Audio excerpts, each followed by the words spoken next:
கடவுள் என்ற ஒருவர் எப்படி இருந்தார்? உலகங்களை படைப்பதற்கு முன்பே அவர் எப்படி இருந்தார்? வேதத்தில் சொல்லப்பட்டிருக்கும் தெளிவுகள். வேதாகமத்தின் 1ஆம் அதிகாரம் 2ஆம் வசனம் கூறுகிறது, ஆழத்தின் மேல் இருள் இருந்தது, தேவ ஆவியானவர் ஜலத்தின் மேல் அசைவாடிக் கொண்டிருந்தார். ஆவியாய் முழுவதும் அவரே இருந்தார். அதேபோல் ஜலம், தண்ணீரும் 2 வாயுக்களின் சேர்க்கைதான். அதாவது ஆவிகளின் சேர்க்கை. அந்த ஆவியான தெய்வம் தன்னை காண்பிக்க தண்ணீரை காண்பித்து அதிலே தன்னை வெளிப்படுத்தின தரிசனம்தான் இந்த வேத வார்த்தை.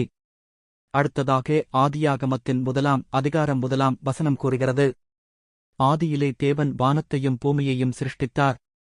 அந்த தேவ ஆவியானவர் தன்னை வானம் என்னும் சிங்காசனமாய் உருமாற்றினார். அந்த சிங்காசனம் ஒளிப்பிழம்புகளால் மின்னும் விவரிக்க முடியாத நட்சத்திர மண்டலங்கள்.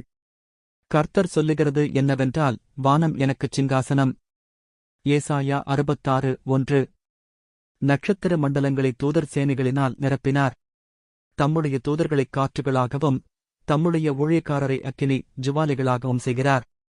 சங்கீதம், படைக்கப்பட்ட படைப்புகளுக்கு தன்னை வெளிப்படுத்தி காண்பித்தார். எப்படியெனில், தேவனை ஒருவனும் ஒரு காலம் கண்டதில்லை, பிதாவின் மடியிலிருக்கிற ஒரே பேரான குமாரனே அவரை வெளிப்படுத்தினார். யோவான் 1ஆம் அதிகாரம் 18ஆம் வசனம். அப்படியினால் கண்களுக்குப் புலப்படாத தேவ ஆவியானவர் சிங்காசனமாகிய பிதாவின் மடி.